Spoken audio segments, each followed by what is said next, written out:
हमारा next topic है कुपोषण के कारण। कुपोषण मैंने आपको बताया था कि कुपोषण 2 प्रकार से होता है और आवश्यकता से अधिक पौष्टिक तत्वों की मात्रा हमारे शरीर में ज़्यादा हो जाए या पौष्टिक तत्व कम हो। अब कुपोषण किस कारण से होता है? इसमें प्रतिकूल भोजन, अपर्याप्त भोजन, गलत भोजन की आदतें, अनुचित भोजन, खाद्य पदार्थों की कमी, गरीबी, शिक्षा की कमी, अज्ञानता और मिलावट। तो इसमें फर्स्ट है हमारा प्रतिकूल भोजन। तो शरीर को जो भोजन चाहिए वह न मिलने पर कुपोषण हो जाता है। अनसुटेबल फूड जिसको हम बोलते हैं प्रतिकूल भोजन। फिर सेकंड है इसमें हमारा अपर्याप्त भोजन। तो इसमें क्या होता है, यदि शरीर की आवश्यकता के अनुसार भोजन में पोषक तत्व कम हो तो शरीर की वृद्धि और विकास रुक जाता है। तो ये है हमारा अपर्याप्त भोजन। फिर थर्ड है इसमें गलत भोज्य आदतें। गलत भोजन की जो आदतें होती हैं, हमारी भोजन संबंधी कई प्रकार की गलत आदतें होती हैं। जैसे कई बार हम लगातार कुछ न कुछ खाते ही रहते हैं या एक ही प्रकार के पदार्थ को खाते रहते हैं, तो ये गलत भोज्य आदतों में आता है। तो इससे भी कुपोषण का शिकार व्यक्ति हो सकता है। यह भी कुपोषण का एक कारण है। फिर फोर्थ है इसमें हमारा अनुचित भोजन। हम जो है ऐसे कई पदार्थों का उपयोग करते हैं, सेवन करते हैं जो शरीर के लिए हानिकारक होते हैं और हमें नहीं खाने चाहिए। तो ये भी जो है कुपोषण का प्रमुख कारण है। फिर है खाद्य पदार्थों की कमी। अगर खाद्य पदार्थों की कमी के कारण खाद्य पदार्थ कम मात्रा में मिलते हैं और मिलते भी हैं तो बहुत महंगे मिलते हैं जिसको हम नहीं खरीद पाते, तो उन खाद्य पदार्थों की जो है उन पौष्टिक तत्वों की जो है कमी रह जाती है हमारे शरीर में, तो वो भी कुपोषण का एक प्रमुख कारण है। फिर है गरीबी। जो लोग गरीब है वह अपनी ज़रूरत का भोजन नहीं खरीद पाते। बेमौसमी चीज़ें तो वो बिल्कुल भी नहीं खरीद पाते और मौसमी चीज़ भी यदि बहुत महंगी है तो वो नहीं उसको खरीद पाते। तो जो उनको अपने बजट के अनुसार जो चीज़ उनको मिलती है उन्हें वही खरीदनी पड़ती है, जिससे जो है वो कुपोषण का शिकार हो जाते हैं। फिर है शिक्षा की कमी। अशिक्षित लोगों की संख्या अधिक होने के कारण लोग कुपोषण से ग्रस्त हो जाते हैं। उनको नॉलेज नहीं होती कि उनको कौन कौन से पौष्टिक तत्व लेने चाहिए, कितनी मात्रा में लेने चाहिए, किस हिसाब से लेने चाहिए, कौन सी चीज़ें उनको खानी चाहिए, कौन सी चीज़ें उनको नहीं खानी चाहिए। तो ये जो है अशिक्षित लोगों की संख्या अधिक होने के कारण लोग कुपोषण से ग्रस्त हो जाते हैं। और अज्ञानता लोगों को सस्ते और पौष्टिक भोज्य पदार्थों के साधनों का ज्ञान नहीं होता, इसलिए वह पौष्टिक आहार नहीं ले पाते। शिक्षा की कमी में भी हमारा था अशिक्षित लोगों की संख्या अधिक होने के कारण लोग कुपोषण का शिकार हो जाते हैं। और अज्ञानता मतलब जिनको ज्ञान नहीं है कि उनको अगर सस्ती चीज़ लेनी है, महंगी चीज़ लेनी है, महंगी लेनी है तो कौन सी लेनी है, कौन से पौष्टिक तो हमारे शरीर को जो है ज़रूरी है और कौन कौन से जो है पौष्टिक भोज्य पदार्थ के साधना का उनको बिल्कुल भी ज्ञान नहीं होता, तो इसलिए वे पौष्टिक आहार नहीं ले पाते, तो वो कुपोषण का शिकार हो जाते हैं। और फिर है इसमें मिलावटी खाद्य पदार्थ। आजकल हर चीज़ में मार्केट में बहुत चीज़ों में मिलावट पाई जाती है जो कि कुपोषण का एक कारण है। मिलावटी खाद्य पदार्थ खाने से भी हमारे शरीर में पोषक तत्वों का पाचन और अवशोषण ठीक प्रकार से नहीं हो पाता, जो कि कुपोषण का प्रमुख कारण है। तो ये कुपोषण का टॉपिक जो है हमारा कंप्लीट हुआ। इसमें मैंने आपको इसके फर्स्ट लेक्चर में बताया था कि कुपोषण कितने प्रकार का होता है, क्या होता है, और ये है हमारा कुपोषण के कारण क्या है। अगर आपको मेरे लेक्चर्स अच्छे लगते हैं, आपको इससे कुछ बेनिफिट हो रहा है, तो आप मेरे जो है चैनल को सब्सक्राइब कीजिए और लाइक और कमेंट ज़रूर कीजिए। नेक्स्ट टॉपिक है हमारा प्रकृति के अनुसार भोज्य पदार्थों का वर्गीकरण कैसे करेंगे। मैंने टॉपिक डाला हुआ है कि भोजन का वर्गीकरण कैसे करेंगे, और ये है हमारा प्रकृति के अनुसार भोज्य पदार्थों का वर्गीकरण कैसे करेंगे।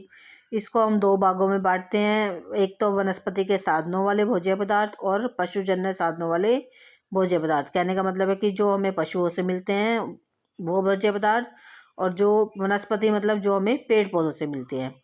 तो इसके अंतर्गत जो है हमारा क्या क्या आता है। फर्स्ट है हमारा वनस्पतिक साधनों वाले भोज्य पदार्थ। इसमें विभिन्न प्रकार के अनाज, दालें, फल, सब्जियां, वनस्पतिक तेल, गुड़, शक्कर, सूखा मेवा आता है। और सेकंड है हमारा पशुजन्य साधनों वाले पदार्थ। इसमें दूध और दूध से बने पदार्थ तथा अन्य पशुजन्य पदार्थ जो भी हमें पशुओं से मिलते हैं वो इसमें सम्मिलित है। तो दो प्रकार से हमारा इसका वर्गीकरण है प्रकृति के अनुसार भोज्य पदार्थों का, वनस्पतिक साधनों वाले भोज्य पदार्थ और पशुजन्य साधनों वाले भोज्य पदार्थ। और इसी में हमारा नेक्स्ट टॉपिक है किन तत्वों के आधार पर जो है हम किसी पदार्थ को भोज्य पदार्थ कैसे कह सकते हैं, हमें कैसे पता लगेगा कि यह भोज्य पदार्थ सही है नहीं है, तो किस बेस पे हम इसको कह सकते हैं। तो इसमें देखिए शरीर द्वारा जो ग्रहण किए जा सकने वाले जो भी चीज़ जो है शरीर ग्रहण कर सकता है तथा पचाने योग्य है वे पदार्थ जो है भोजन कहे जाते हैं। जो व्यक्ति की शारीरिक वृद्धि और विकास में सहायक है, कोई भी पदार्थ जो एक या अधिक गुण रखता है उसे हम भोजन की संज्ञा दे सकते हैं। इसमें क्या क्या आएगा कि देखो, एक तो भोज्य पदार्थ के पोषक तत्व पाचन एंजाइमों द्वारा विखंडित होने की योग्यता रखते हैं। विखंडित मतलब टुकड़े टुकड़े खंड हो जाता है, उनका खंडित हो जाते हैं। कई तरह के पाचक एंजाइम भोजन पर कार्य करते हैं, जैसे दालें और अनाज खाने के बाद छोटे छोटे भागों में विभाजित हो जाते हैं जिससे वह आसानी से पच जाते हैं। जबकि रेशेदार पदार्थों पर विशेषकर सेलुलोज पर पाचन एंजाइमों का प्रभाव नहीं पड़ता और वह विखंडित हुए बिना ही शरीर से बाहर निकल जाते हैं वेस्ट के रूप में, इसलिए यह भोज्य पदार्थ में नहीं आता। और इसके अंदर और आता है हमारा नेक्स्ट है जो भोज्य पदार्थ आसानी से विभिन्न पाचक रसों में घुलकर शरीर के रक्त प्रवाह में मिल जाते हैं। जो ब्लड सर्कुलेशन होता है हमारे शरीर में उसमें मिल जाते हैं। जैसे हम ग्लूकोज अथवा नमक खाते हैं तो वे तुरंत घुलनशील रूप लेकर रक्त में मिल जाते हैं, तो इनको हम भोज्य पदार्थ कहते हैं। और फिर है भोज्य पदार्थ शरीर का पोषण करने की योग्यता रखते हैं। वही भोज्य पदार्थ होता है जो शरीर का पोषण करता है। जैसे दूध शरीर में जाने के पश्चात छोटे छोटे भागों में बंटकर साधारण रूप धारण करके शरीर का निर्माण करता है। संपूर्ण आहार किसे कहते हैं हम बेटा? संपूर्ण आहार हम दूध जो है संपूर्ण आहार में आता है, सब पौष्टिक तत्व के अंतर्गत आता है। इसमें दूध के संपूर्ण आहार कहते हैं हम कि उससे जो है सभी पौष्टिक तत्व उसमें सम्मिलित होते हैं।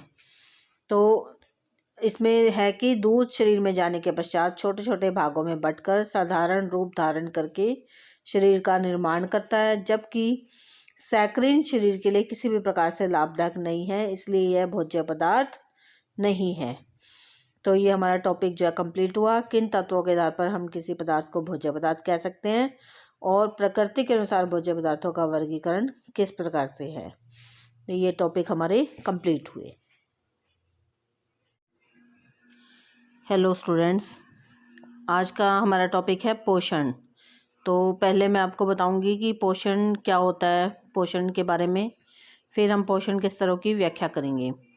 तो पोषण देखिए कि पोषण क्या होता है। पोषण जो है भोजन यानी कि पोषक तत्व होते हैं जिसमें तथा इनमें पाए जाने वाले अन्य तत्वों के कार्य हैं जो पोषक तत्व हमारी शरीर में जाके कार्य करता है जिसको हम भोजन के रूप में लेते हैं, उनका परस्पर संबंध तथा उनका स्वास्थ्य और बीमारी से संबंध, संतुलन तथा उन सभी प्रक्रियाओं का जोड़ जिसके द्वारा व्यक्ति भोजन को ग्रहण करते हैं, जैसे पचाना, अवशोषित करना, परिसंचरण, उपयोग तथा निष्कासन करना आदि है।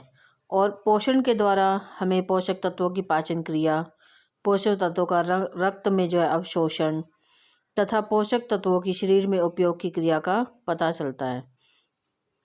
इन क्रियाओं के द्वारा शरीर को कार्य करने के लिए ऊर्जा मिलती है, शरीर का निर्माण होता है। जो भोजन जो है जो हमारे शरीर में जाके जो है पोषण करता है, तो वो क्या क्या क्रिया करता है भोजन हमारे शरीर में, वो बता रहे हैं हम आपको। शरीर का निर्माण करता है, टूटे फूटे तंतुओं की मरम्मत करता है, बीमारियों से लड़ने की क्षमता पैदा करता है और शरीर का कार्य करने के बाद व्यर्थ के पदार्थ शरीर से बाहर निकालता है। ये तो था हमारा पोषण। अब हमारे पोषण के स्तरों की व्याख्या इसमें आता है। ये दो तरह का होता है, एक तो उत्तम पोषण और एक कुपोषण। उत्तम पोषण क्या होता है? जो उत्तम पोषण है वाला व्यक्ति है, किसी भी रोग से वो ग्रस्त नहीं होता, जिसको उत्तम पोषण मिल रहा है वह शारीरिक और मानसिक रूप से संतुलित होता है। और इसमें जो है पोषित व्यक्ति में कौन कौन सी विशेषताएं पाई जाती है? अधिक से अधिक लंबाई ग्रहण कर लेता है, शरीर व्यक्ति जो गठा हुआ और विकसित लगता है, मांसपेशियां मजबूत बनती है, शरीर लंबाई के अनुसार शरीर का भार जो ठीक होता है, और त्वचा और बाल देखने में आकर्षक लगते हैं, भूख ठीक से लगती है, नींद ठीक से आती है, अधिक क्रियाशील होता है, कितना भी काम कर सकता है, दांत चमकीले और मजबूत होते हैं, आंखें पर्याप्त नींद आने के कारण अच्छी लगती है, शारीरिक अंगों की स्थिति बिल्कुल सीधी होती है, व्यक्ति हमेशा संतुष्ट रहता है, व्यक्ति अधिक चिड़चिड़ा नहीं होता, और कार्य जो है उसका ध्यानपूर्वक होता है, कार्य ध्यानपूर्वक करता है, उसका कंसंट्रेशन काम के ऊपर पूरा रहता है, और उसे पेट संबंधी कोई रोग नहीं होता। तो ये है हमारा उत्तम पोषण। पोषण के स्तरों की व्याख्या का फर्स्ट हेडिंग है हमारी उत्तम पोषण। फिर है कुपोषण। कुपोषण क्या होता है कि जो शरीर का पोषण है ठीक से न होने को जो है कुपोषण कहते हैं। मतलब किसी भी न्यूट्रिएंट की, किसी भी पोषक तत्व की जिसके शरीर में कमी हो तो वो कुपोषण का शिकार हो जाता है। यह तब होता है जब किसी व्यक्ति को आवश्यक पोषक तत्व उसकी जरूरत अनुसार कम मिले या अधिक भी मिले। कुपोषण दो तरह से होता है। देखो इसमें बता रही हूँ ना मैं, इसमें लिखा हुआ है कि एक तो आवश्यकता से अधिक पोषण और एक अपर्याप्त पोषण। तो यह दो तरह का होता है कुपोषण। इसमें क्या होता है कि यह तब होता है जब किसी व्यक्ति को आवश्यक पोषक तत्व उसकी ज़रूरत अनुसार ना मिले या अधिक मात्रा में मिले या उसके शरीर में उसकी अधिकता हो जाए। तो यह एक या एक से अधिक पोषक तत्वों की कमी या अधिक मात्रा दोनों से ही हो सकता है। तो इसमें फर्स्ट है हमारा आवश्यकता से अधिक पोषण। यह तब होता है जब हमारे आहार में आवश्यकता से अधिक पोषक तत्व होते हैं, अर्थात जो है अधिक कैलोरी, विटामिन और खनिज लवण होते हैं। कुछ विशेष पोषक तत्वों की अधिक मात्रा शरीर के लिए हानिकारक हो सकती है, जैसे कार्बोज और वसा, विटामिन ए, डी और लोहा। मोटापा रोग जो है कैलोरी की अधिकता से होता है। यह अपने आप में कोई बीमारी नहीं है, परंतु अन्य रोगों का लक्षण है। इसके द्वारा अन्य रोग जैसे मधुमेह, उच्च रक्तचाप के रोग लग सकते हैं, जिसको हम डायबिटीज़ और ब्लड प्रेशर कहते हैं, हाई ब्लड प्रेशर। फिर है अपर्याप्त पोषण। जो पोषण शरीर की पौष्टिक आवश्यकता से कम हो, मतलब शरीर को जो है पोषक तत्वों की जिसमें कमी हो जाए। इसमें विभिन्न पोषक तत्व मात्रा के रूप में तथा गुणों के रूप में कम होते हैं। अपर्याप्त पोषण से ग्रस्त व्यक्ति में जो है निम्नलिखित कई लक्षण पाए जाते हैं जो मैं आपको बता रही हूँ।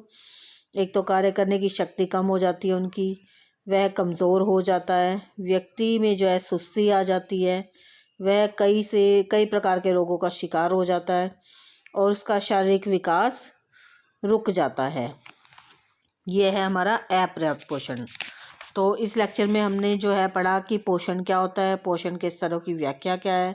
ये दो प्रकार का होता है, उत्तम पोषण और कुपोषण। फिर कुपोषण दो प्रकार का होता है, आवश्यकता से अधिक पोषण और अपर्याप्त पोषण। तो ये पोषण का टॉपिक जो है हमारा कंप्लीट हुआ।